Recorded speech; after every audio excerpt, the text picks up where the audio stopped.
Morning dear students, hope you all are fine. So welcome to our class of social science.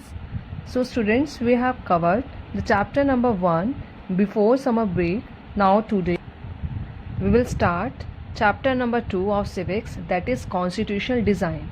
So students, firstly I want to tell you that I have divided the chapter into different terms so that we can easily cover the chapter. So our first term is constitution. Constitution means क्या होता है?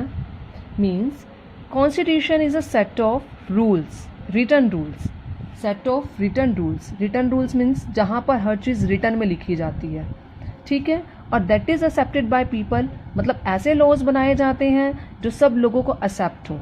ये नहीं है कि government अपनी मर्जी से कॉन्स्टिट्यूशन में कुछ भी चेंज कर रही है और लोगों को वो एक्सेप्टेबल नहीं है. तो कॉन्स्टिट्यूशन ऐसा रिटन डॉक्यूमेंट होता है जिसमें सारे रूल्स को रिटन किया जाता है और सारे लोगों के लिए वो एक्सेप्टेबल हो. लोग ये नहीं सोचें कि हमारे फेवर में नहीं बना. Means the constitution of a country is a set of written rules that are accepted by the people of a country. So students, now we come to the topic, why do we need constitution. हमें constitution की ज़रूरत क्या है? Means constitution की importance क्या है? Number 1, the constitution means trust. We will start number 1 point, trust and coordination. Trust and coordination means there are a lot of community in a country. बहुत सारी कम्युनिटीज़ होती हैं कंट्री में. अगर लोगों को ये लगे कि गवर्नमेंट जो है वो एक कम्युनिटी के फेवर में काम कर रही है, दूसरी कम्युनिटी के फेवर में काम नहीं कर रही है, तो लोगों के बीच में कभी भी ट्रस्ट नहीं आएगा और वो लोग एक दूसरे को कभी भी कोऑर्डिनेट नहीं करेंगे.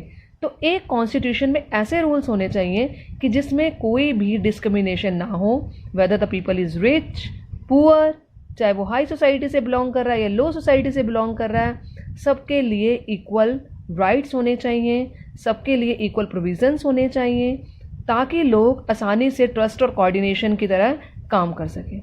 Number 2 point, specification. Specification means जहाँ पर सब कुछ स्पेसिफाई किया गया कि गवर्नमेंट जो है कि उसके पास कितनी पावर है और गवर्नमेंट जो है वो कैसे बनेगी, कैसे डिसीजन लेगी.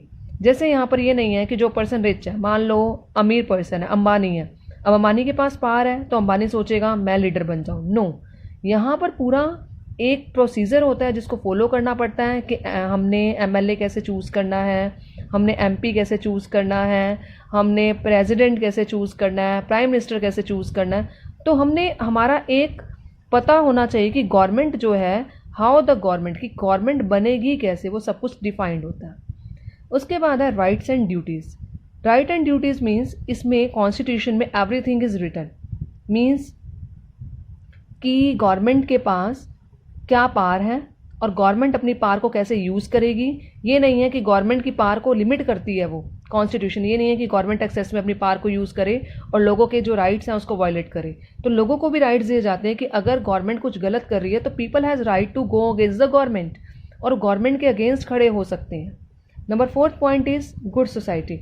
गुड सोसाइटी मीन्स हम कंट्रीज़ में ऐसे रूल बनाते हैं ताकि जो गवर्नमेंट है वो ऐसे सोसाइटी फ्रेम करे, ऐसे डिसीजन ले ताकि सोसाइटी अच्छी तरह से फ्रेम हो सके. तो लोग जो चाहते हैं, लोगों की एस्पिरेशन के अकॉर्डिंग भी गवर्नमेंट डिसीजन लेती है, पर that should be good society. Not कि अगर कोई पर्सन कुछ गलत के लिए बोल रहा है तो ऐसा नहीं है. जो सही डिसीजन होगा गवर्नमेंट उसके अकॉर्डिंग ही वर्क करेगी. Good morning dear students, welcome again to class of social science.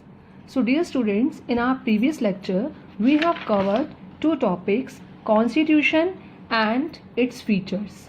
Now our third topic is making of Indian constitution. Means Indian constitution को frame करने के लिए, बनाने के लिए हमने कौन कौन सी problems को face किया. So students, Indian constitution was drawn up under very difficult circumstances. So we will discuss about some problems जो हमें इंडियन कॉन्स्टिट्यूशन बनाने में हुई. Number 1, diverse group.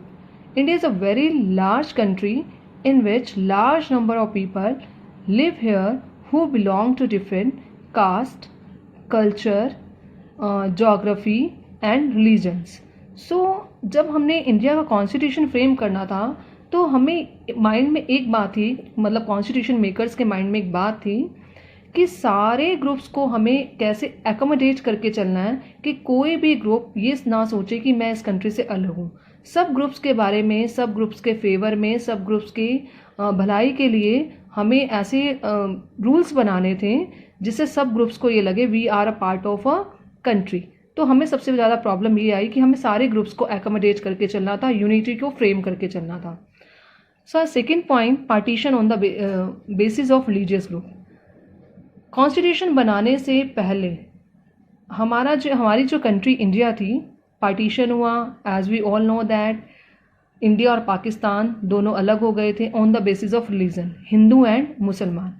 तो अब हमने कॉन्स्टिट्यूशन बनाने के लिए कॉन्स्टिट्यूशन मेकर्स ने सोचा कि अब कोई भी ग्रुप अलाइन ना फील करे अपने आप को, तो हमें सारे रिलीजियस ग्रुप को इक्वालिटी देनी है।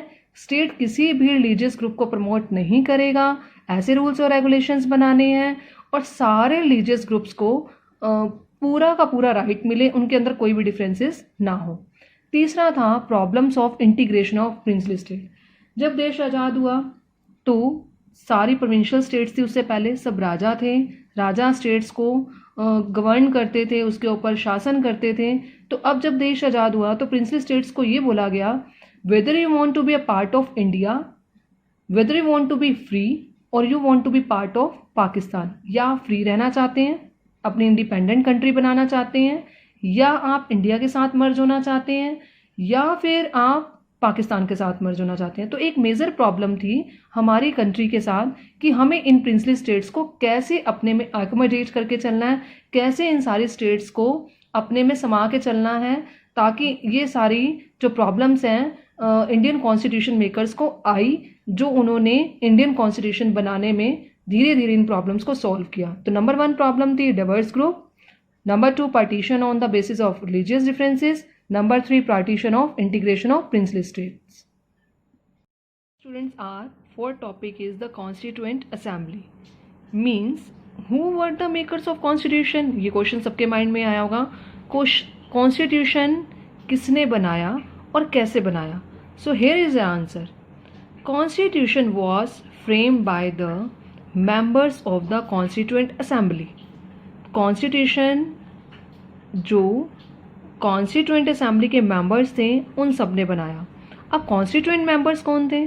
Constituent members were the members of the elected representative bodies. पहले के टाइम में यूनिवर्सल एडल्ट फ्रेंचाइजेस नहीं होती थी, सबको वोटिंग राइट्स नहीं होते थे, और तो कैसे हम इलेक्ट करते थे?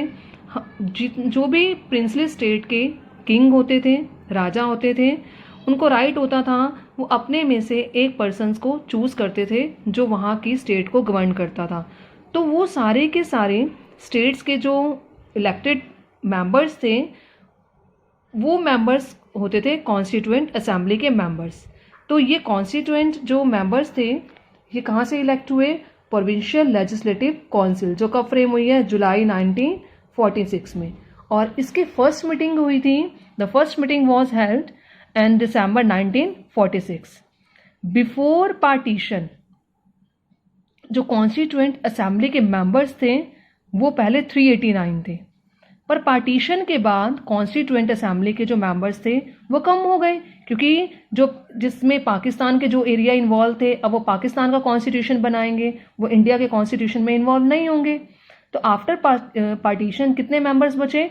299 मेंबर्स बचे जो इंडिया के कॉन्स्टिट्यूशन बनाने में जिन्होंने हेल्प की। तो कॉन्स्टिट्यूएंट असेंबली ने जो भी कॉन्स्टिट्यूशन के लिए रूल्स, रेगुलेशन, लॉज जो भी बनाए बड़े ही सिस्टमेटिक एंड ओपन मैनर, एक सिस्टम के अकॉर्डिंग बनाए और ओपनली बनाए, जिसमें अब बहुत सारे डिस्कशन हुए, बहुत सारे जिसमें अमेंडमेंट्स भी की गई, चेंजेस भी किए गए जब उन्हें लगा कि ये चीज़ सही नहीं है। तो सबसे पहले क्या बनाया गया? कुछ basic principle which were based on the basic principles were based on the freedom. मतलब हमने ऐसे बेसिक प्रिंसिपल्स बनाए कि लोगों को फ्रीडम मिले। किस चीज़ के लिए फ्रीडम मिले? आने की, जाने की, अपना कोई रिलीजन उन्होंने ऑप्ट करना है, कहीं रहने की। तो सबसे पहले हमने लोगों की लिबर्टी के बारे में सोचा और उस डिसीजन पर सब एग्री हुए। उसके बाद जो BR अम्बेडकर जो थे वो थे ड्राफ्टिंग कमेटी के chairman, who was the chairman of the drafting committee that was B.R. Ambedkar, जिन्होंने कॉन्स्टिट्यूशन में बहुत डिस्कशन के बाद उसको ड्राफ्ट किया।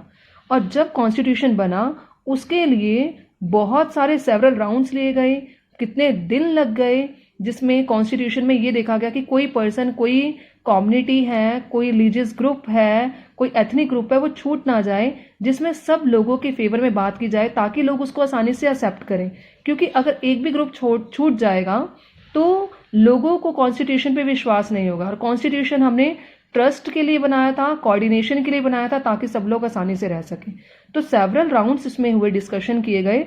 उसके बाद कॉन्स्टिट्यूशन अडॉप्ट किया गया 26 नवंबर 1949 और उसके बाद इसको इम्प्लीमेंट किया गया 26 जनवरी 1950। Means we can say that 26 January was celebrated या is celebrated as Republic Day when our constitution was implemented.